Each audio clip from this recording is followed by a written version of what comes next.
I guarantee you, you're not living your dream life if 40 to 50 hours a week you're working on something that you hate or dislike.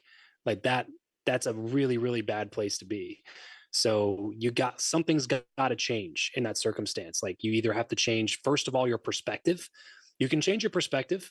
Maybe you can convince yourself that you actually like this thing. Maybe you realize it's really not that bad. Maybe you have grass is greener syndrome and you're pointing to all these other things and you're saying like that, I think it would be better over there. I think it'd be better over there. I think it'd be better over there. The reality is the grass is greener where you water it. So maybe if you just watered the grass at what you're currently doing, you could find a way to like it. Or maybe it's in the same company, but maybe it's a different position in that company. Maybe it's just the tasks that you're doing. You like the company, you like the culture, you like the people you work with, but you hate what you do. Okay, is there a way that you can pivot? Are there other skills that you can start learning in your free time so that that job opening that you saw your colleague post could potentially be your job instead of having somebody else do it? Like what can you do? So the first thing is change your perspective. You have to either change your outlook on what's going on there, or you have to change the circumstance. You have to change the job. You have to change the position. You have to change the role. Something about that has to change. Or you have to change your environment. Like something will need to change if you are going to get a different result.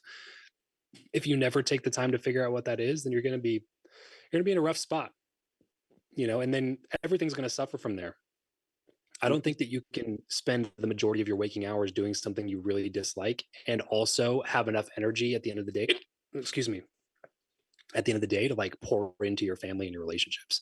I think everything's going to suffer. Absolutely, absolutely. And you said take action.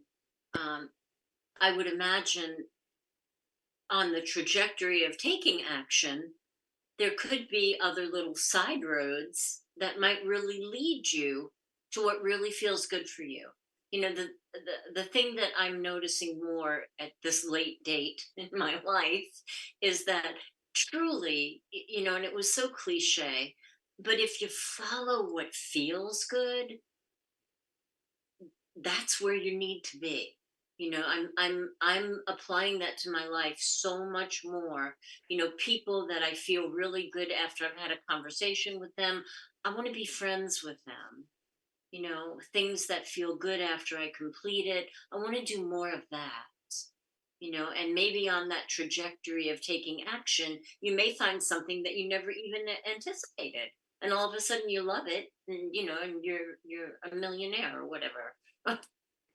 Yeah, that's it. That's the old example of the Steve Jobs, commencement speech. You can't join. The only way to join the dots is by looking back.